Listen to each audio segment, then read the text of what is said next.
This women's War Games match is in a really interesting position to me because the women, in my opinion, have a chance to sweep the men's division in the gimmicked PLE matches this year. Let me explain. Women's Royal Rumble, better than men's Royal Rumble. Women's Elimination Chamber, better than men's Elimination Chamber. Women's Money in the Bank, better than men's Money in the Bank. The Crown Jewel shit, I'm not counting because that was a new, weird, different thing. I'm talking about the traditional gimmick PLE matches that we're used to. This is the last one of the year. This is the last PLE of the year. Survivor Series. I think there's a chance that the women's match, once again, outperforms the men's match, and we end up with a year that women's wrestling dominates the gimmicked PLE matches. I don't know if that's a hot take or not, because obviously the men's match, let's be real, has a lot more story building up into it, so that's the benefit that the men have going into it this time, opposed to everything else. It is kind of just a bit of a crapshoot. Those are all a bit more random gimmicked matches. This Survivor Series War Games match for the men's side of things has a lot more story built up into it. However, we know the formula of bloodline matches at this point. We're all on this channel, at least here at L Show. We're educated wrestling fans, and we know the bloodline matches. They start off with this very slow pace, and the crowd kind of slowly gets up into it as the heels dominate, and then out of nowhere, there's this turn, and things start to heat up, and the pace picks up, and like that last 25% of the matches where things are moving at 99 miles an hour, and we end up at the end of the match going, that was cinema, that was amazing. But we've seen a lot of those before, and we've also seen in the past where sometimes that formula doesn't fully connect. It's not a foolproof solution. These women that they've put in this match here, they fucking go. We got some real graps, brother. It's such a random mashup. It's a random mashup, yes. I'll give you that. There's no story going into this. But if we're talking about what we're going to be talking about when we leave... This is going to be a straight wrestling match is what you're saying. We could see some fucking graps, brother. Because on the face side of things, we got Bianca and Jade, who bring that, like, powerhouse style, that bruiser style of wrestling, along with Rhea, which who knows what ridiculous spots with that double War Games cage they're going to be able to pull out, throwing people around. That's going to be fucking wild. And then you've got Io Sky and Naomi with their high-flying shit. Yeah. I'm a massive Io Sky fan. She's one of my favorite women's wrestlers on the roster. How she randomly turned face again, but I see why. So storyline wise, it's one of those things I've just accepted. Like, never expect them to get too deep. It's because people talk really good about her wrestling. I feel like, and I guess that's why I thought. But that's why she's great to have on the roster, though, is despite the fact that her storylines, generally speaking, lack substance because of obvious, let's just be real, the whole language barrier thing makes it tough.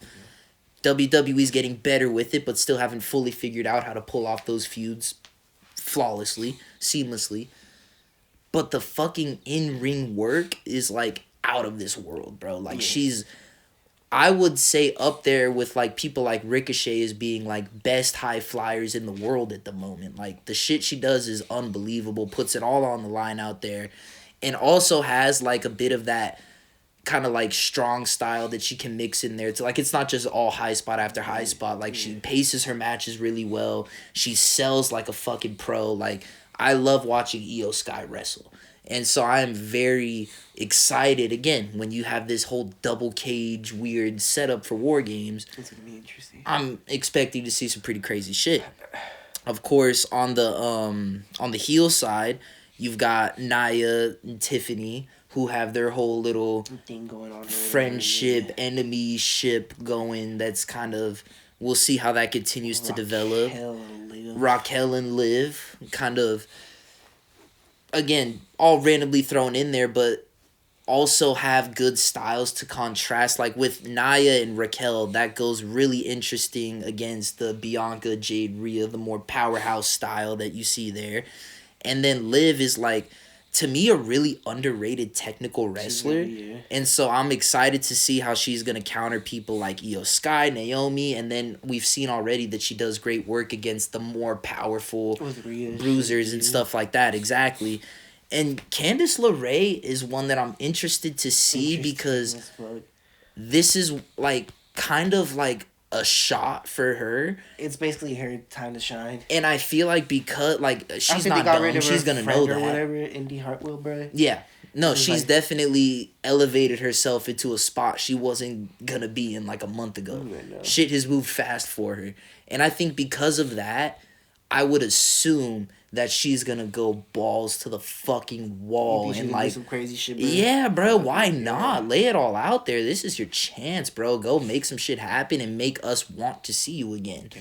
So I despite the fact that some fans might look at that and say, oh, that's a random addition, why is she in this, blah blah blah, I'm looking at this shit as like, bro, show me something. Like, I'm excited. Like, yeah, like, we all know that the people who are on, like, I don't know all of her background on her indie shit and everything. I'm sure she's probably had a great career before getting to this point. That's what I'm saying, though, is that we all know to get to the point of representing this company right here, you got to be about your fucking graps. And I haven't really, as a fan who only really got back in like a year and a half ago or so to really watching on a week-to-week basis, I haven't feel like I've gotten a full chance to see like Candice LeRae's bag. And so I feel like this is an exciting chance for fans such as myself to kind of get a chance to see what she's fully capable of. And just overall, like I said, the women have continuously this year like stolen the show when it comes to these gimmick PLE main event type of matches. And I just expect now at this point that like, because they've done so well consistently, that that's a very real possibility. And I'm excited for it. I'm genuinely excited for this match. Like you said, it's a random mashup of people, but the people that they decided to mash up, I think mash up well, if that makes sense. Like, I think we're going to see some really good, really exciting wrestling. What are your thoughts on the match overall? It's really interesting that they put both of the women's champions on the same team, bro.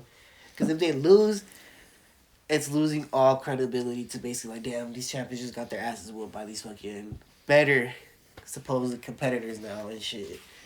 Okay, fuck yeah. That's actually a really good point. I came into this being a little bit more positive. I do think that that's a very, very good criticism, though, and something that I had just totally forgotten to bring up. That you have booked yourself into a corner. Because if they don't win, it's a problem. But if your faces don't win, you know, that's also kind of difficult because generally speaking, in a match like this where there's no real storyline, you would just want your baby faces to come out on top, just in general. And what also makes it tough is I don't know how likely it is that the OG bloodline gets this win at War Games yet. I still think there's a bit of infighting in the teams, and it just feels like right now it still should be Solo's team coming out on top.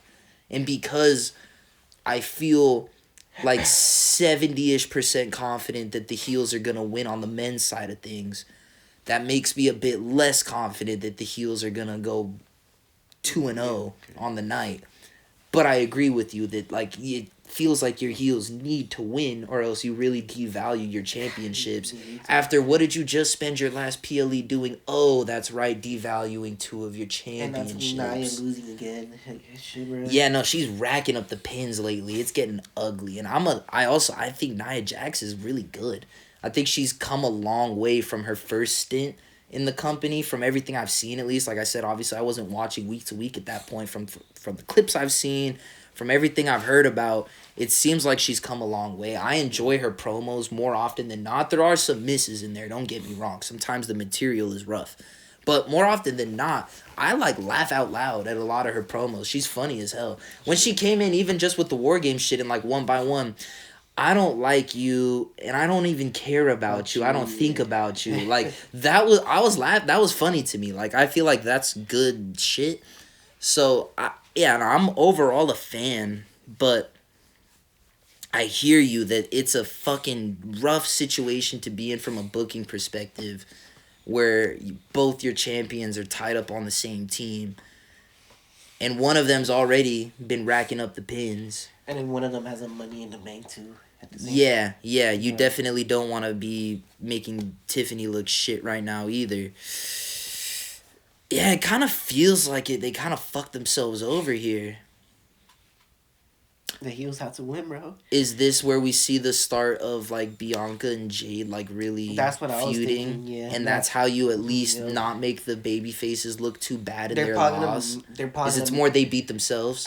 Not to spoil it or predict anything, but I feel Bro said not to spoil it. not to spoil it, like I know her some shit. Like I know her some shit. Like I know her some shit. My fault, Paul Levesque. Yeah, bro. Nah, let me know the script, tapped gang. in, bro. Let me know the Tapped in, bro. script. Tapped in, bro. Let me know the script. What happened? But I feel like they're probably gonna fucking like screw something up where they try to go for a move together and they're gonna start like arguing between each other or some shit, bro. Okay, cook.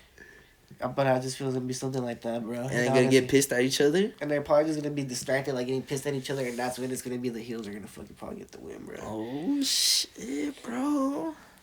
You heard it here first, guys. That's the script, bro. That's the script, bro. That's Tapped crazy. in, bro. That's tapped crazy. in, bro. I can see it, though. Because, like, they've been heavily teasing it recently. Like, it's been getting acknowledged a lot more on television. I feel like we're at a point now where you can start to push it a bit more. I guess it just depends on where you want your end point to be. Because if they see that as a WrestleMania match, it probably is still a bit early.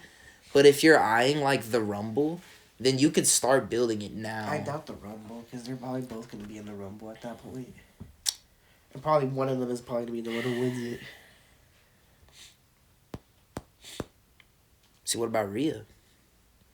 She's probably gonna get a title against Liv again or some shit. Well, she's not going to get it at Survivor Series, and I don't think she's going to get it at any of... I don't know. I think there might be, like, one or two smaller PLEs before the Rumble, like, in between Survivor Series and the Rumble, but I don't see her winning it at something like that either. Shit's hard, bro. I feel like it's going to be a big PLE where she wins it, so I feel like it'll make sense. One of them's gonna have to drop down and win the fucking women's United States champion. See, I still think that's Chelsea Green. I still think that's Chelsea Green. It could be one of them, but I still think there's a chance it's Chelsea Green. I feel like it's probably gonna be Jade. It's probably gonna have to drop down because they've been pushing Bianca too much. Bianca's basically like their face right now. Bro really thinks it's going to be Jade. Yeah, bro. Damn, bro. The women's division is heating up a bit too. We're definitely getting into that like Road to Mania season for sure. Yeah. Like just on all angles, storylines are finally starting to really heat up. I'm fucking excited. This is the last thing I'm gonna say right quick. But you know what's a storyline that we need to bring back? You know who just fucking died? Austin Theory and Grayson Waller. God, When bro. are they gonna fucking do it? Holy shit. They just fell off, bro. It like was this close to happening Now they're friends again, bro. and it's just they're gone. That's the joke, bro. Now they're just like, oh, hey, I use you to get fucked What up. the fuck happened there? That was too much of a bitch to fucking say anything. Austin Theory has been so fucked over his entire career, and it sucks because he's like genetically built to be a wrestler. You just like sometimes be in like the tag team fucking like tournament and that's it, bro. They don't L. even have that fool do the Waller effect that much. Fucking L. Aren't they doing that like this week on SmackDown? I didn't see that. I think they are with the Motor City Machine Guns. I'm pretty sure. I think so. So yeah, maybe we're finally starting to We'll get see, back in. because it's also hard with the 2-hour fucking stupid show and shit. Netflix can't come soon enough. Fuck, bruh. El Show. I'm sure, bro. Fuck them. Fuck all y'all.